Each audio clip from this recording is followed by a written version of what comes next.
పూతన శుభవార్త తీసుకొస్తూనే ఉంటుంది.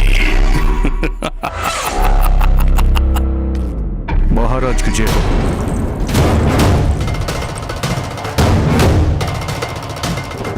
చూసారా, కాలానికి కూడా కంసుణ్ణి ఎదురు చూసేలా చేసేంత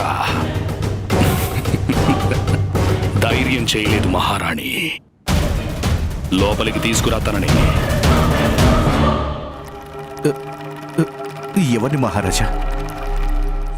ఇంకెవరిని దుర్జన, పూతననే. నన్ను క్షమించండి మహారాజా, తను చనిపోయింది.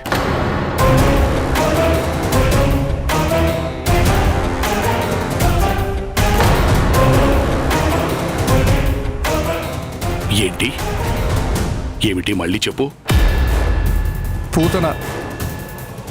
పూతన మృత్యు ఓడలకు చేరుకుంది. పూతన మృత్యు ఓడలకు చేరుకుంది.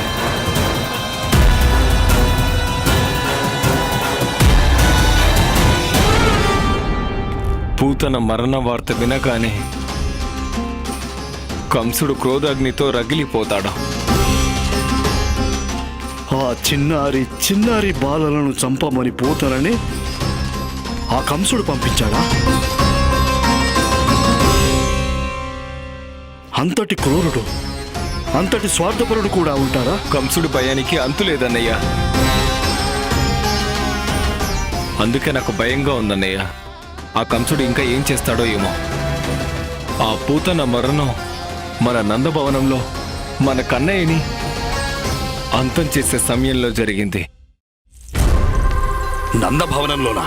అవును మహారాజా, మరణానికి ముందు పూతన నందభవనానికి వెళ్ళింది.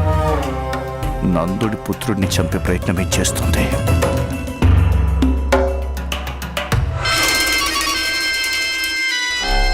నాకు పుత్రుడు కలిగాడు. ఎప్పుడు పుట్టాడు నీ కుమారుడు? అప్పుడే 7 రోజులైంది తను పుట్టి.